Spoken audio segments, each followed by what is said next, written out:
upoznala Jasona Derula sad upravo.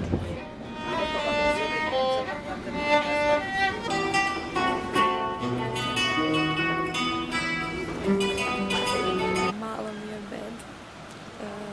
Prvi put ovako držim ruku i kao snimam se.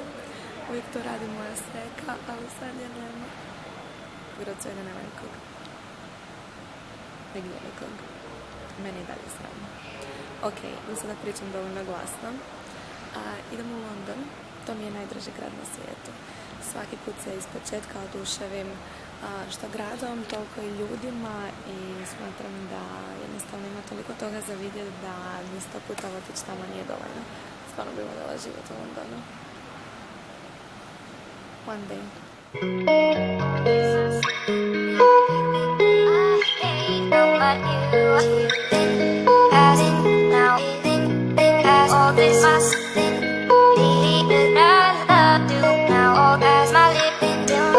Krepana.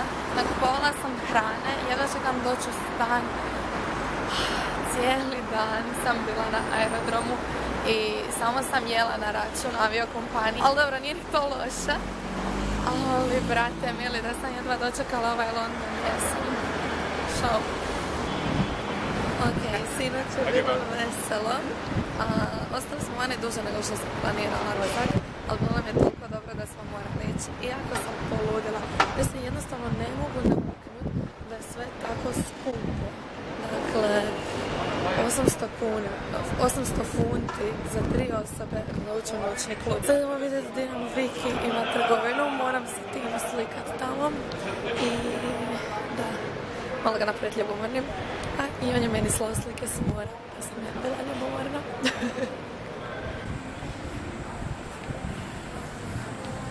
Gdje nam je Victoria Beckham? Mr. Reggae Ambassador. Whoa, whoa, whoa, yeah. Mr. Reggae Ambassador. It's like about 30 minutes to like listen to.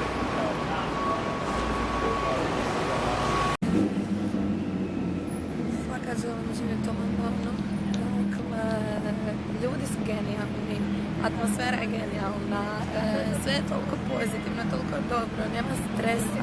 Bez obzira što je toliki grad, nitko ne trubi, nema nikakvih problema, baš se osjećamo predobro. Iako radim, znaš šta, odmorit ću se napokon, jer problem u Zagrebu, problem kod nas u Hrvatskoj je taj što svi su toliko opterećeni. Svi samo gledaju druge, šta nosiš, kako govoriš, što radiš. Baš mi je to bez veze. Ovdje niko te ne doživljava. Mislim, to je super. Doživljava tako i tražiš nešto za pomoć. Pomoć će ti odmah. Sve će napraviti što god samo da ti pomognu.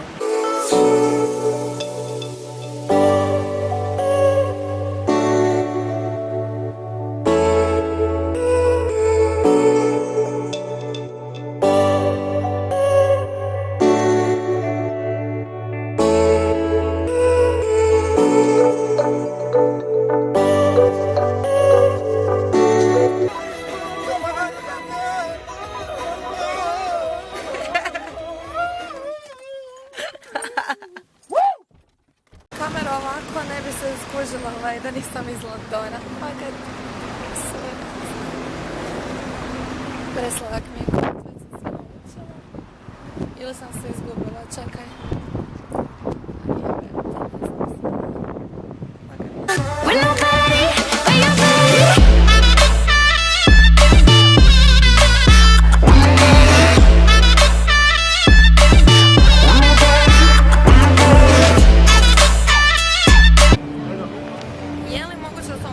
Jasona Derula sad upravo.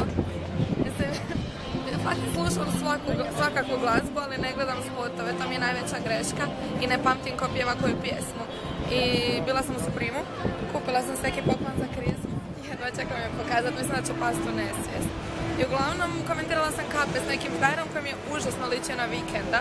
Vikenda svi znamo radi frizure. I nešto pričamo, uđemo u spiku, kaže da je kao glazbenik, ali skužila sam da ga bila sram reći, možda zato što skužila da ga nisam prepoznala ili nešto. I sad sve više razmišljam, mislim da je to Jason Derulo i da idem na date s njim. Vidjet ćemo se.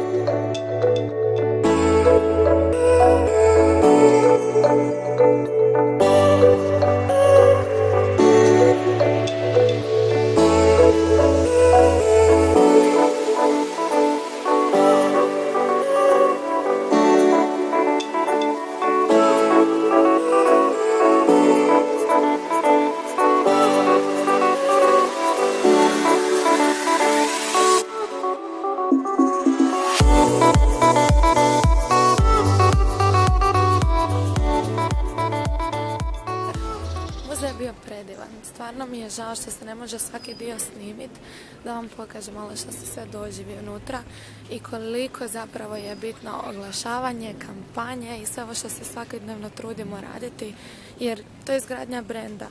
A ljudi onda jednog trena kad prepoznaju brend i kvalitetu, ostanu mu vjerni i tako se stvara međusoban zadovoljni odnos između kupaca i dizajnera. Kupila sam i knjigu The Rule Breakers, koja kaže da ne moraš uvijek slijediti pravila da bi uspio. Baš me zanima.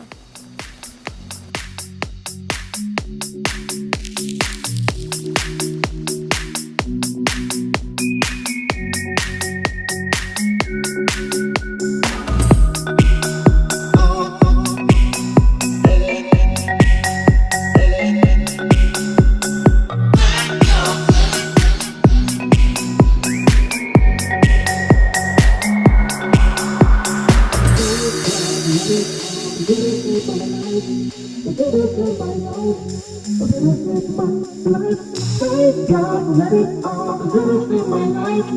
The goodest in my life. The goodest in my life. Thank God, let it all. The goodest in my life. The goodest in my life. The goodest in my life. Thank God, let it all. The goodest in my life. The goodest in my life. The goodest in my life.